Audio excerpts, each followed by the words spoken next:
in this game are better. These are heroes you can more reliably hit. The Medusa matchup should be pretty interesting to see.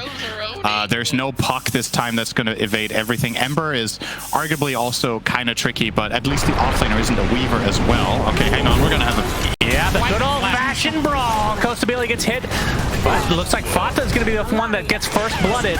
Gunner, in the meantime, pops that Fairy Fire, trying to buy some space. Moo, very low on HP as well, gets a soul assumption off. Quinn goes down as a result, so Gunner will somehow live. That was a long-range bomb from Moo. Died shortly after as Husky now getting chased by Leslau. Oh, nice. Whoa, the hammer from the low ground, so double kill for Leslau. Husky looks to be next. Now Yawar is going to be next on top. What is this beginning of the game? Holy Jesus, Z-Freak has that scorched earth. MSS with the rebound, continue to get right-clicked by Costa Bailey, who's continuing to heal Z-Freak, but it's not going to be enough to save his life.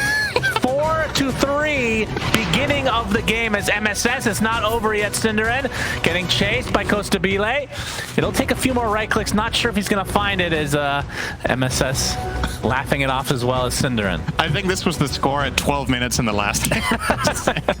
That's what a great... I love 5v5 fights early on that don't just have one team come out with first blood and that's it. Like those brawls that just extend where both teams have a lot in the tank are always really funny to watch. But yeah, let's try to get a little bit back on track with the strategy. So like you said, Quincy are currently 9-0 in games. I think Nouns are 8-4 if I'm not mistaken. So a couple of their series have gone the distance, whereas Quincy have yet to even be forced to a third game. And yeah, this game, their strategy, it's very sound. I think it's stable. It's something that's good in the patch. But I want to focus a little bit more on Nouns, like particularly what they have done to make this a better carry edge game. So like Effie pointed out, they have more pushing power this time around by playing it together with the Visage. I think their early game is arguably even stronger this time. I think the mid-tiny might play a heavy burst route that will prove more impactful than the clock did last game. And should things go wrong, I don't feel like this is just a gimme for Quincy at minute 30 plus. Like, there is scaling potential in this Radiant lineup that enables it to go later. Visage can become powerful. Doom as a 4 is one of the most scaling supports in the game. You have the tiny mid instead of a clockwork. You know, the pieces are there. So yeah, we have the rebound dispose. Husky might quite low. Yeah, gets off the cold embrace, but to think he eventually go down to Leslie. Actually, it lasts for quite a while, so he'll walk away just fine.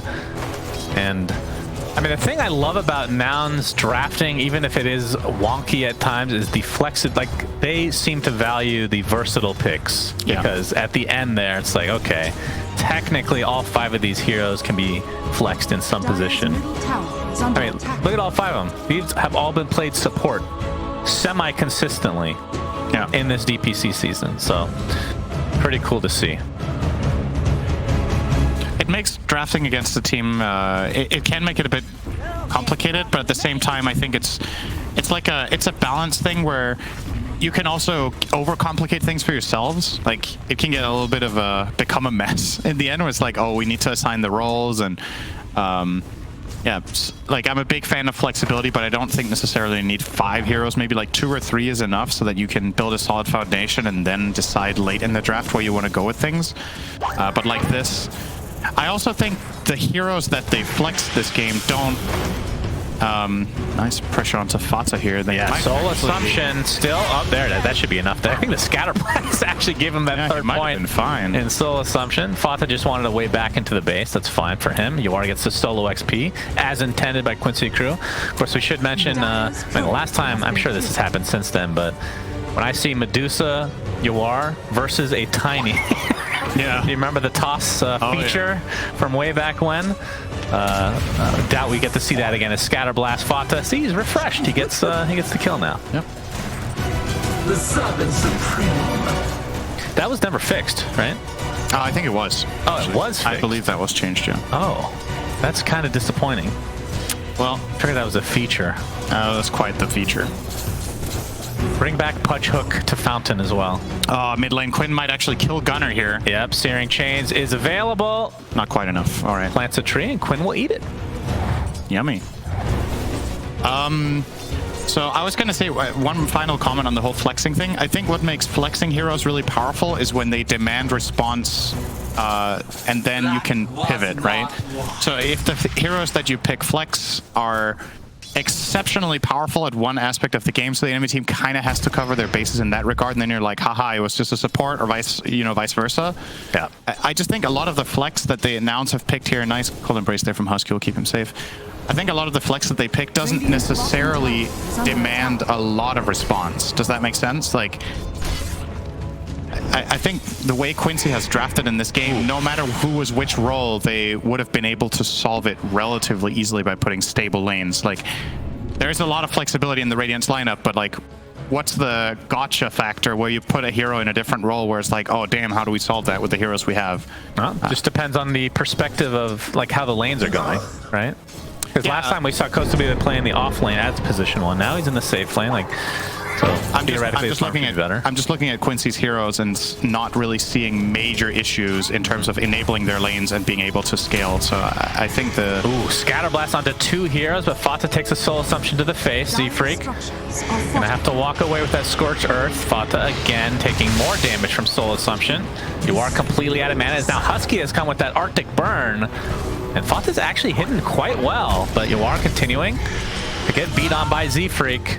And Fata finally shows himself, so we'll find his way to the fountain there. Oh well, 3-man kill, 1-man rotation, the Wyvern. And we should mention Z-Freak did pick up the chain lightning creep, which not too bad. Yep. I like the idea from Husky here to rotate top. This is one of the primary benefits you get from playing carry, and she's extremely self-sufficient. At level 5, you see he's got 302 build, so if there's any pressure coming from the offlane, you just heal yourself back up to full. You can farm here, you can pressure on your own in a 1v2 even sometimes. You can pressure out the offlaner.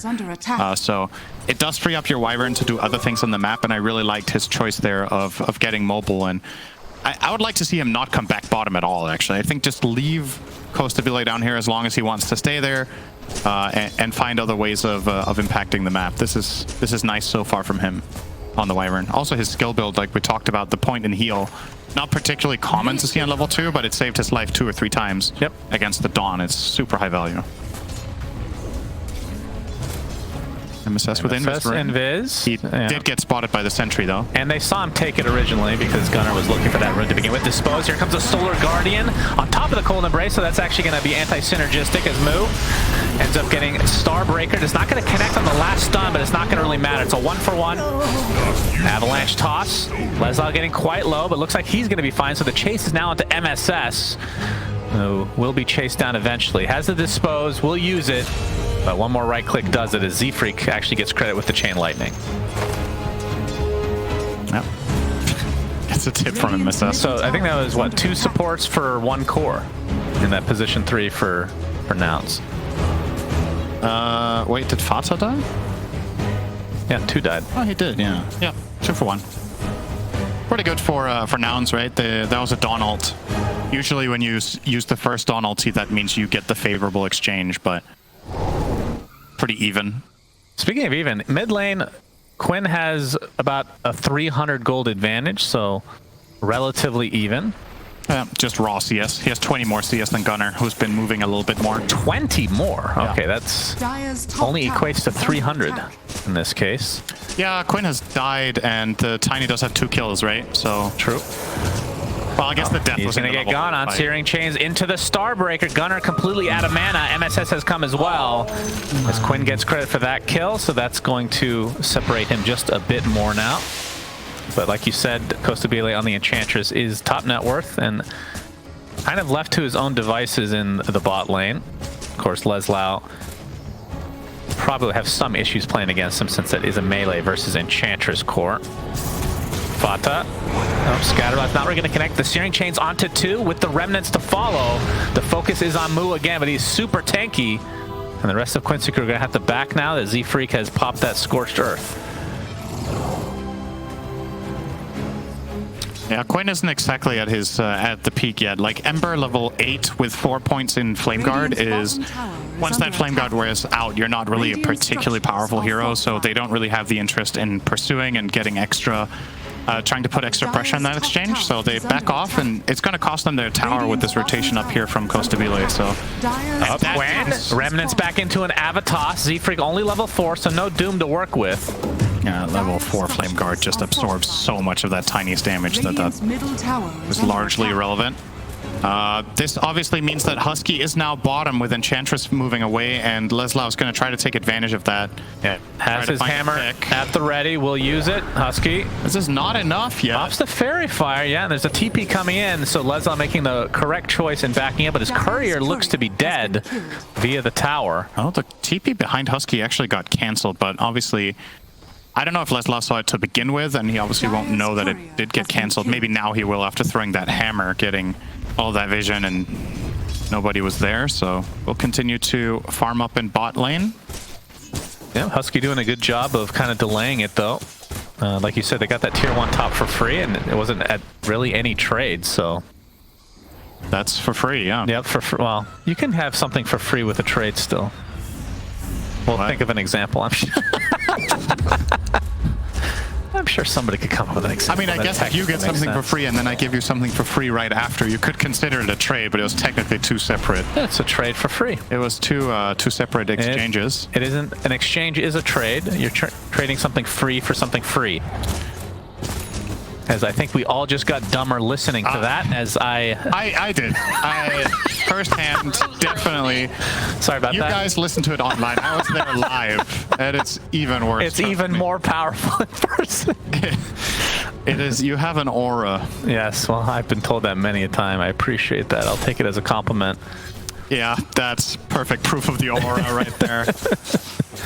Gunnar looking to push this mid lane as the familiars have come from Moo.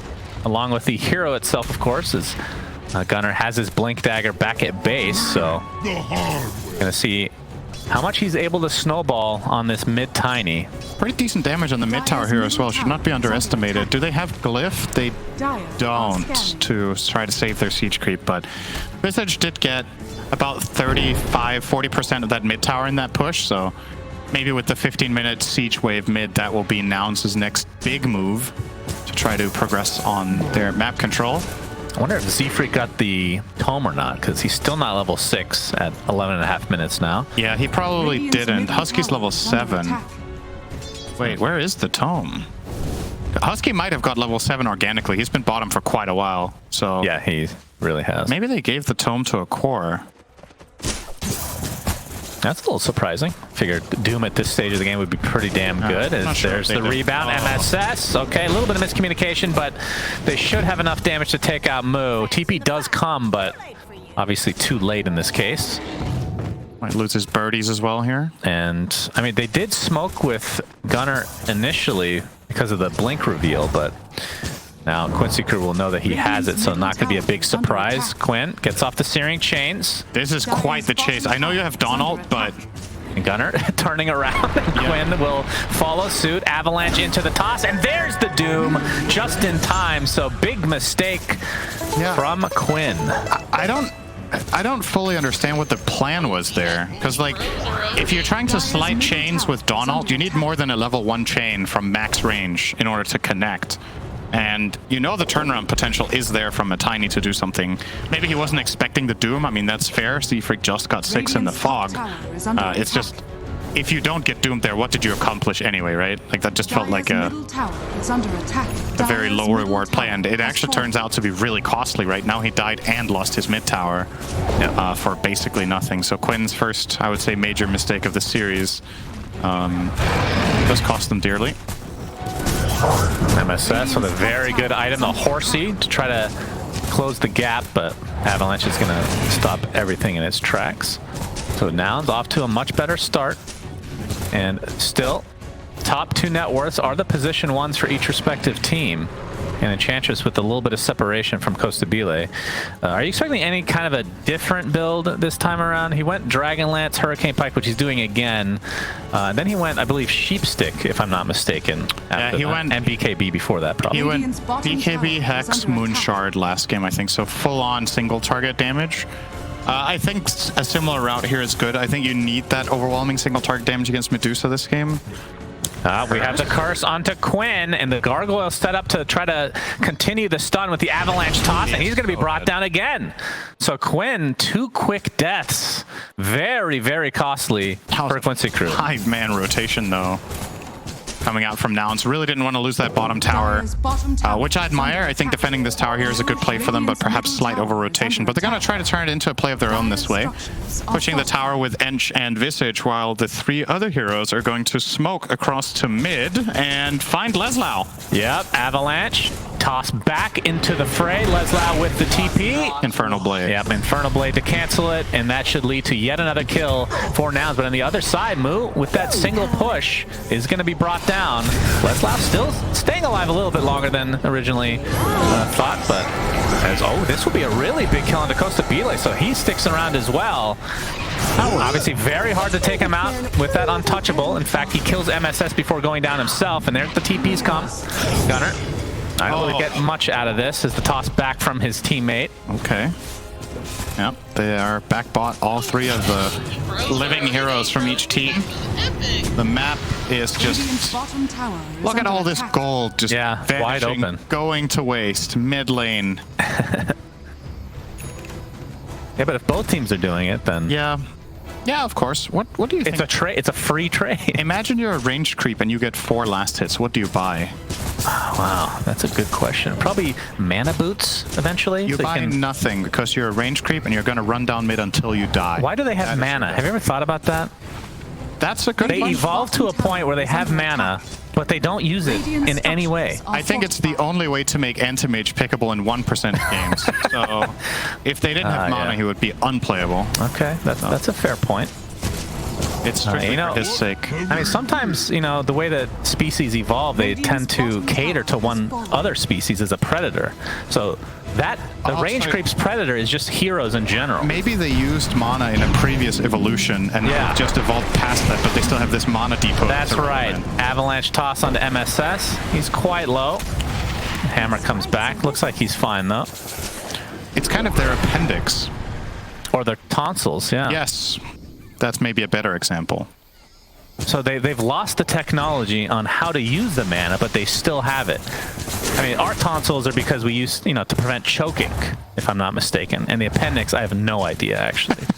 So maybe my example was better. I have no clue. All right, back to the game, of course, because this is a very important series, Cinder. As you can tell from the commentary. Yes.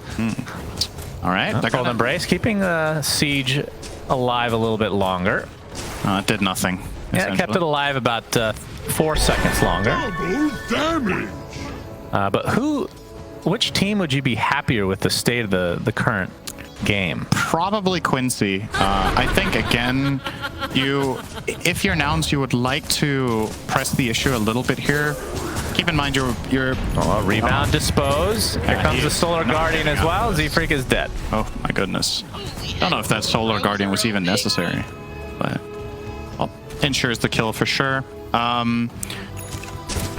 You're playing with a 4-Doom who went 1-4-1 build, so I feel like Z-Freak's curve compared to what we've seen from other Dooms is going to take quite a while, right? His net worth is the same as the enemy 4.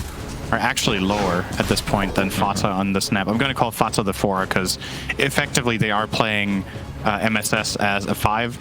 Marcy is not a very adept farmer. So if you play it as a 4 and you want it to have more net worth than the 5, you need to commit quite a lot of time to just hitting creeps in lane. Right.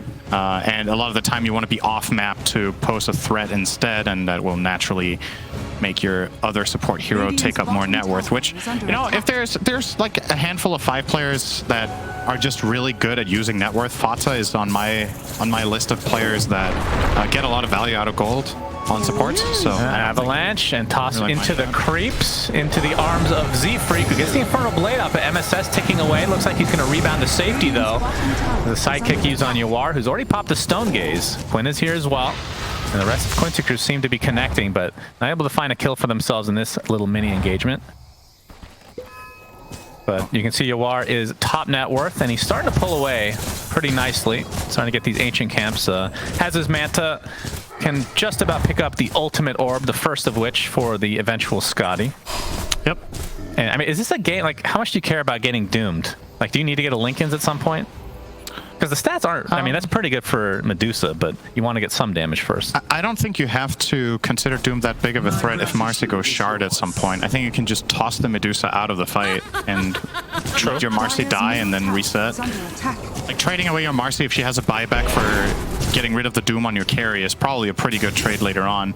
Alternative measures of saving are obviously Dawn ult. You could get the Snapfire Ags, which is a real possibility for Fatsa because of how rich he is, but looks like he is going to go for the Wraith Pact, which I really like that choice. I think it's going to land at a good time to combat Nouns going for their first, like, potentially game-winning team fight around this 25-minute mark, where they would like to win a big fight and then get racks. Wraith Pact is going to overlap with that and potentially slow them down quite a lot on that. And similar to game 1, yep, they get Roche #1 will go the way of Nouns, uncontested, showing the power of Untouchable. Obviously not the fastest Roche, but don't have to worry about at least taking damage at all. And Aegis, again, do you agree at this time that it's on Costabile? Last time you were kind of questioning whether that was the right choice.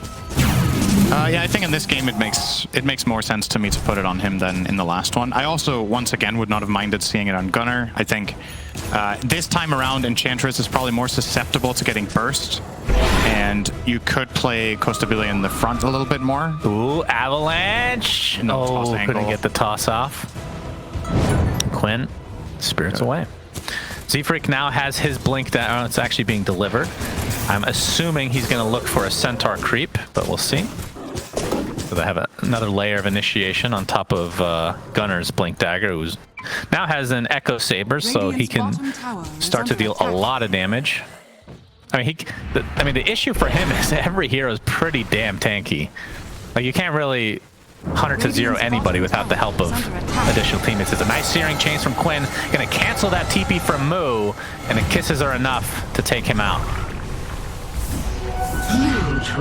Moo's going to ping out the ward that they must have in order to get that Slight Chains or have the read that he is there, and he is correct. There is indeed a defensive ward there, and the question is when they're going to go there and clean that up.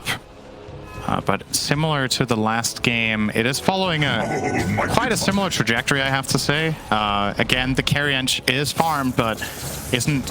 So far, this is 2 minutes off the Aegis that they haven't really been able to pressure anything, and Yawar is just getting to play however he likes. This game, it's on the Medusa. Last game, it was Lifestealer. Just farming up, building an advantage.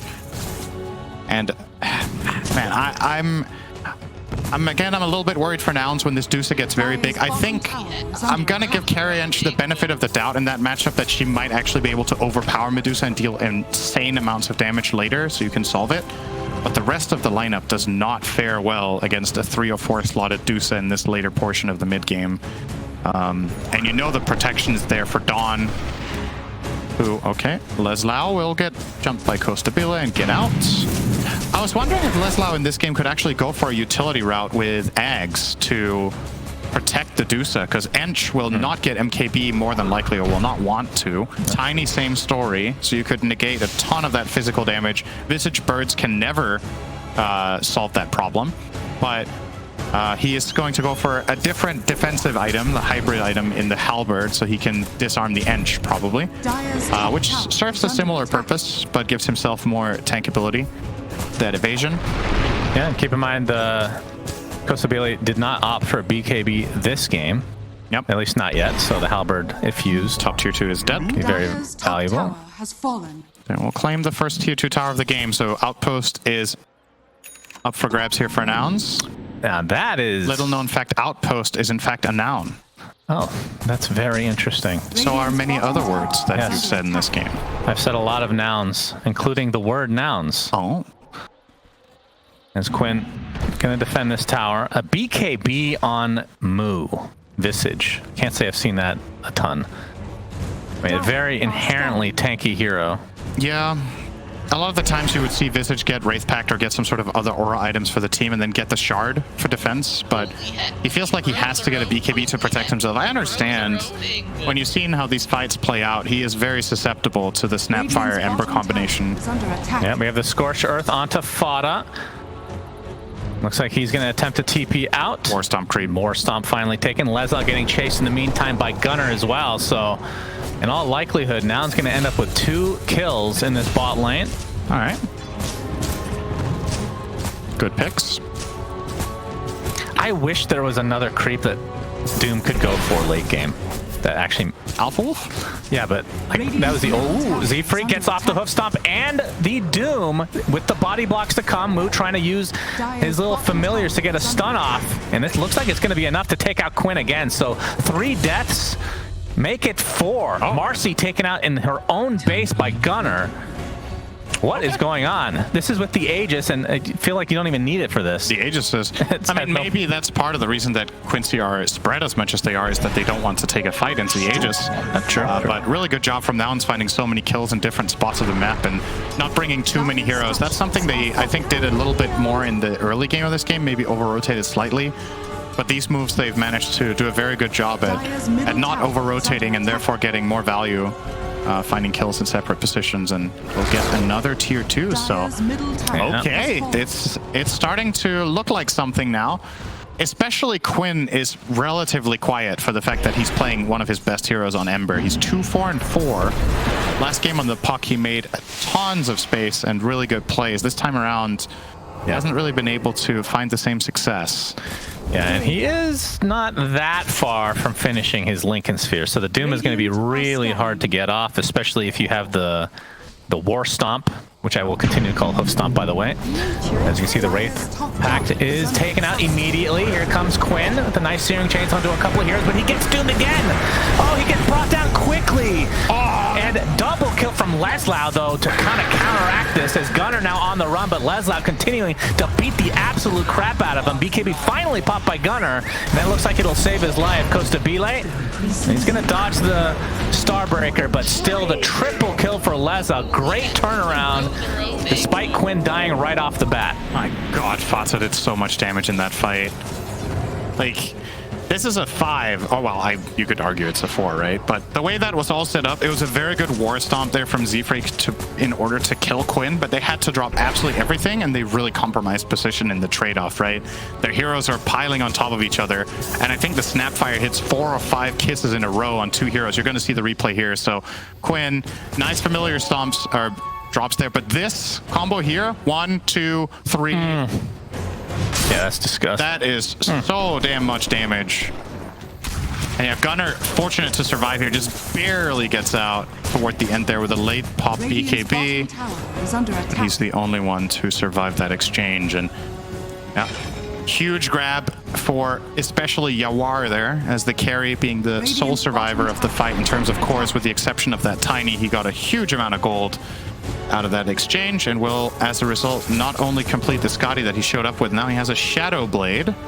Oh. Building toward the Silver Edge, so if he gets the first hit off on Enchantress, she can very quickly get killed with Stone Gate. Indeed, and they're going to get to dispose. Not quite on the high ground, but the Searing Chains will keep Gunnar in place. Cold Embrace into the Curse, and look at Quinn again, just getting bursted down, but the Solar Guardian keeping alive, but no.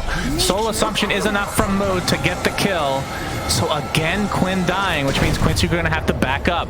Stone Gaze pop. Very well played there by Husky. That's perfect. He gets the Cold Embrace off on Gunnar, which buys him the time for BKB to come off cooldown, and then he finds that curse on Quinn next to Medusa and actually effectively kills a core as 5. So very nice. Quincy Cruz, basically their entire, like the fact that it's even is impressive, and it's really on Yawar. Look at the separation in net worth between him and anybody else, but the next 3 are all on Nouns. If Yawar could, I think he would like to buy a 1,000 gold gift card for Quinn right now, because he really needs some help. He needs to get this Lincolns, and the Medusa doesn't need 1k gold right now. That's okay, you know, he could give away a little bit if he was able to. That was a great Warcraft 3 feature, being able to send gold to a teammate. Oh, man, imagine that in Dota. That would be great.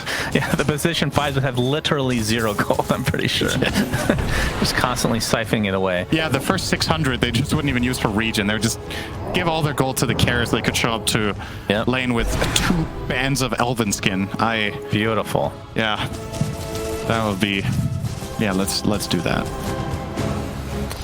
We have a Mind Breaker for both sides. Dawnbreaker, I'm pretty sure it works really well on Starbreaker, right? Obviously the silence works, but the extra damage that you get, the 25 magic attack damage, applies to each proc of Starbreaker, similar to Pango's Q. Could argue that you don't get the most value out of the attack speed though, because that doesn't synergize at all with your Starbreaker. Synergizes with your passive though after the Starbreaker. It does. It's not terrible for sure. With the spider legs on the cliff. He's going to get tossed back, though. Has to be careful. The cold embrace keeps him alive, but he is completely separated. The Mortimer's Kiss is coming out. He pops the BKB, but dies shortly after. 60 seconds of no gunner, no buyback. That is the problem. There's a very big difference between... Dispose again. It's not over yet. He's continuing to stun lock. There's the cold embrace, or the curse, I should say. As MSS looks like he's going to drop as a result. So it's a 1-for-1 Z-Freak with the War Stomp. Getting chased now by Quinn. Hammer coming. Laslow with a huge Starbreaker. Another cold embrace, saving Z-Freak for now. Goes to Belay, will likely have to leave Z-Freak on his own, and he will do just that. A 2-for-1, which I believe will end here after the Tier 1 tower in Quincy Crew's favor. It makes such a huge difference what conditions the cold embrace gets used on the Tiny Under, right? So the difference here is that last time, Tiny was in the river facing away from the opponent. This time, Tiny is on the enemy hill getting cold embraced, and you have the easiest time ever as Dusa timing your ult and just placing yourself in front of the Tiny. So he got petrified coming out of the cold embrace and just got burst down, never got the chance to survive. He got the BKB off, but I mean, then he was petrified, so makes no difference and effectively just wastes that charge. So Gunner now down to a 6-seconder. Won't go lower than that for him, fortunately. Quinn did finish the Lincoln Sphere a little bit ago, by the way, so he can play, well, his net worth is abysmal for where he usually is, but it's really, if you look at the grand scheme of things, not as far down as you would think. Like, no. Look at the number 2 through what number is that? 6. They're all relatively close. It's close, and then there's Dusa, you know, good old Dusa. Dusa on her own, on an island, a very rich people's island. That's right. I was going to make a joke, but probably not the best to do that one, Cinderin. Just going to say that out loud. Yawar. The Silver Edge. Okay, they have the dispose. They break. Goes to Belay, and he is dead. Gunner gets the toss, but it's just a dead corpse. And he's going to die trying to save his teammates. So 2 big kills for Quincy Crew. I would love to get the replay of the toss on the corpse, if we could, and second Roche is available, so I would assume Quincy Crew will get that uncontested. Yeah, seems very likely. Laslow in front.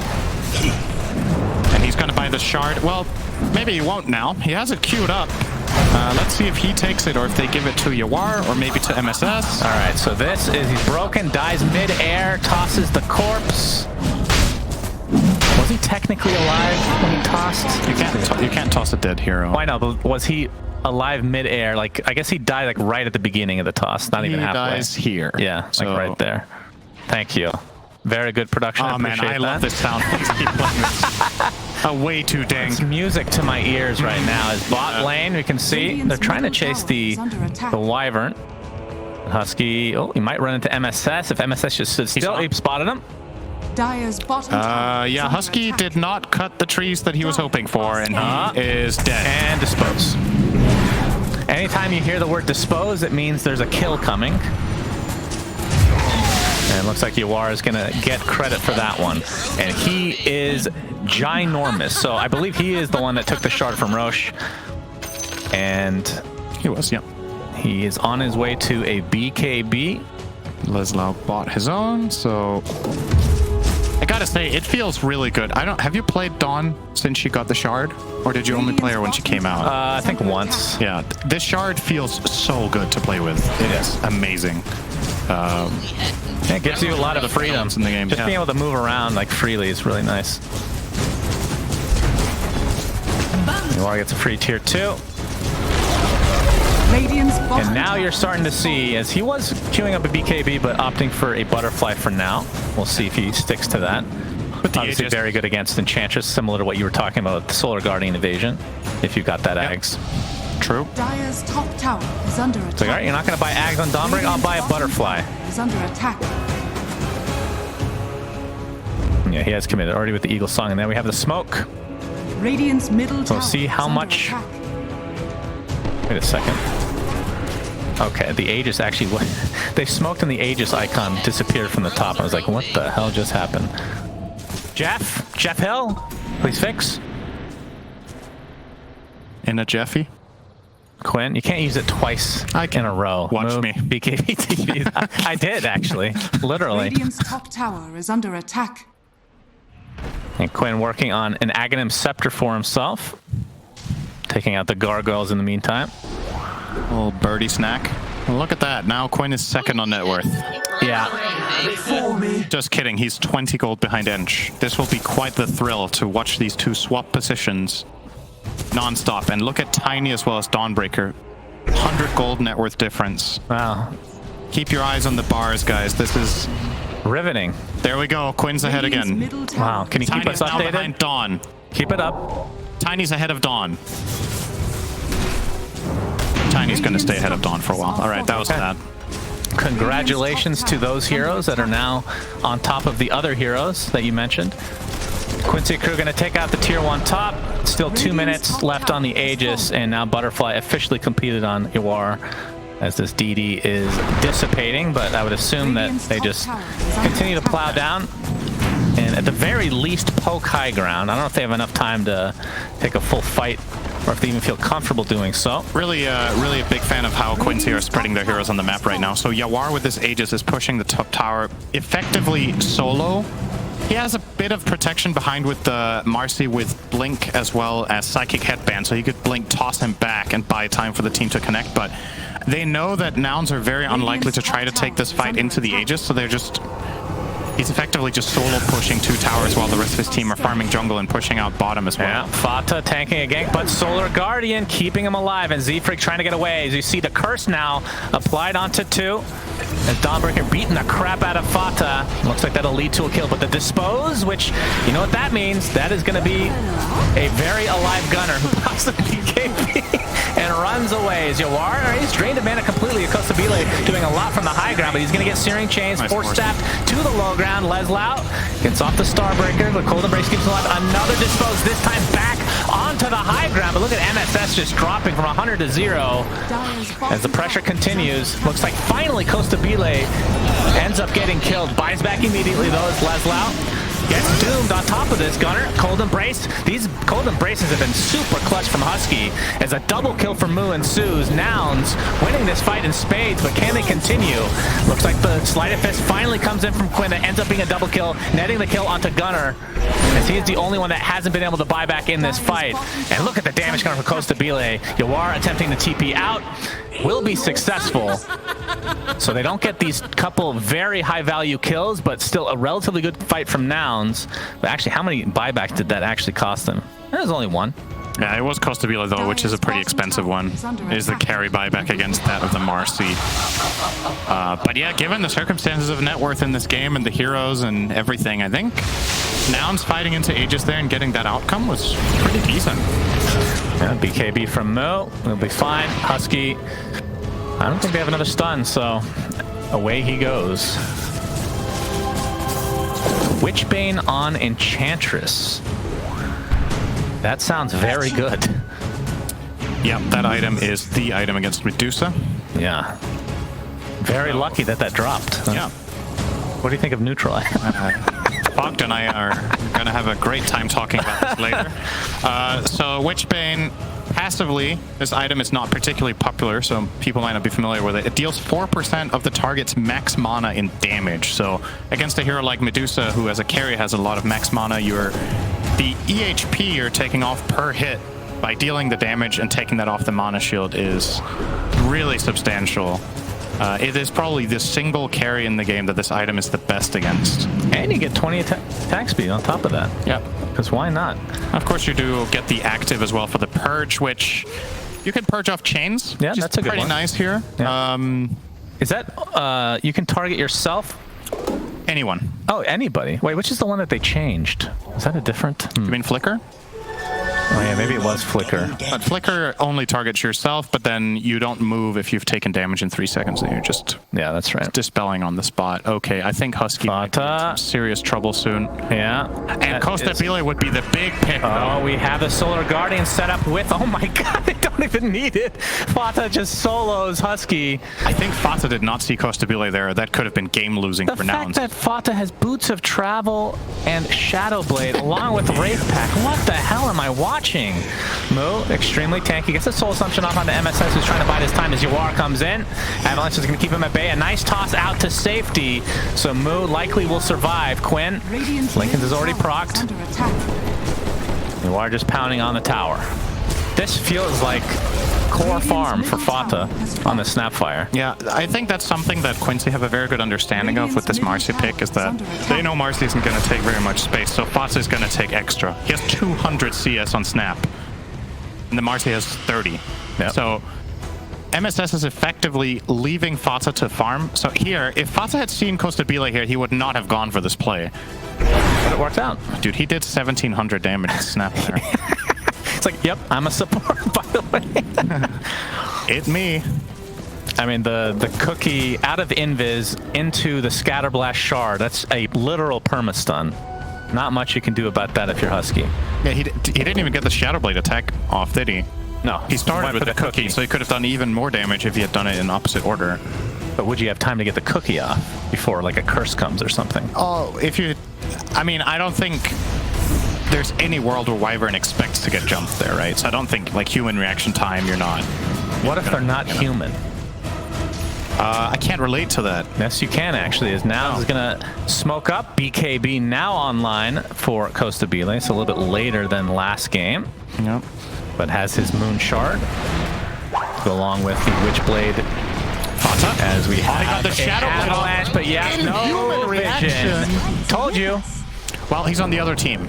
Okay, so he's the one that's not human. Nice. And slide picks onto several heroes. Quinn, Solar Guardian, not really going to stun anybody, but Leslie has come to play, gets off the Starbreaker, doesn't really connect onto anybody because of that Aghanim Scepter. Is Husky doing a lot of damage, and it looks like that Doom was applied to Quinn, so they end up proccing that Lincoln. He's going to buy back into the game, though. Nice curse onto Yawar. Do they have enough to actually follow this up with? Hoof stop to follow as Gunner getting extremely low, and now with Quinn back in the fray, I believe Nouns are going to start crumbling. Moo left to his own devices as Fata and Leza just focusing on him. They take out the Wyvern on the other side. They high-five as this fight is going on. Fata not even damaging, not even bother going for the kill. He's just getting some creep kills in the meantime. The Quincy crew end up winning this fight big time. It looks like a good curse, but it's on the wrong target. Cursing Medusa next to basically her entire team, it just doesn't matter. She's way too tanky, and the follow-up is, it kind of baits Nouns to try to pile onto it, and Yawar just pops BKB ult and just hits everyone, and that fight was just over the moment they committed out of the curse. You have to curse someone else than Dusa there, or if you curse the Dusa and you catch 4 people in it, that's good, just get the hell out. Like, that could have been a disengaged play because Quinn was dead. Yeah. 2 buybacks from Nouns, and they have 2 more to expend, but the big one, which is their position 1 Enchantress, which again, it feels very similar to last game in terms of impact, in my opinion at least, not able to buy back. So this could open up this 3rd Roche, which they have scouted out. Yeah, it's guaranteed, Quincy. There is absolutely no way you contest this without Doom and Ench. It is a Refresher Shard, which I assume goes on Quinn. That is a pretty... I mean, obviously you'd always want Ags, I think, as a 3rd Roche, but... Yeah, well, he already has that, so he's happy. Yeah, but I could have given it to Fata. A Fata Ag sounds pretty nice. You can use the Refresher Shard to refresh his buyback. How about that? Oh, yeah. If only it worked that way. Yep. What if you could activate it while dead to refresh your buyback, but then it's on cooldown, obviously. It's like a, you know, you're losing something. I should balance this game. Bring back Necro, can't buy back Reaper Scythe. Missed that too. Yeah. Centaur Hoof Stomp, 10-second stun. Oh, hell yeah. We have the Solar Guardian coming in as BKB is popped, but there's the bash. As Quinn and company gonna be able to take out Gunner again. 120 seconds, no buyback. Do you know what he is? What? He's a goner. Oh, that's good. Man, the dad jokes are really coming in strong with you. Yeah, you like them, don't you? I do, actually. Because sometimes they're so dumb that I can't even understand them. Like Those are the best ones. It's below the threshold of where I'm able to get done. You know, like my lowest point, sometimes I just don't understand it because it's just brain dead. Yeah. But that was good. I'm just really smart. That's why you don't get them. That's true. You're so much. Your floor is my ceiling. That was actually pretty smart. Thank you. I take it back. You're probably clever. Oh boy, Laszlo gets off the Starbreaker and then the BKB afterwards. And that is a dead Z-Freak. Has to buy back into the game though, as the Mortimer Kiss is doing a decent amount of damage. Meanwhile, Gwen just focusing on the support. So Husky's dead right off the bat. And there's the Silver Edge break. So dead goes to Belay again. Moo does get the TP off, but it's going to be a 2v5. Still with the Aegis, still with the cheese. As I say that, the cheese is consumed. And now you have the little Shredder talents from Fata as the position for actually a crazy game from him in terms of farm. Doom comes in, gets off his ult, but dies shortly after. Fata very happy with this game as Quincy Crew are going to win 2-0. They are still undefeated, 10-0, I believe, overall in this season. And Nouns, that is their first series loss. So now they are tied at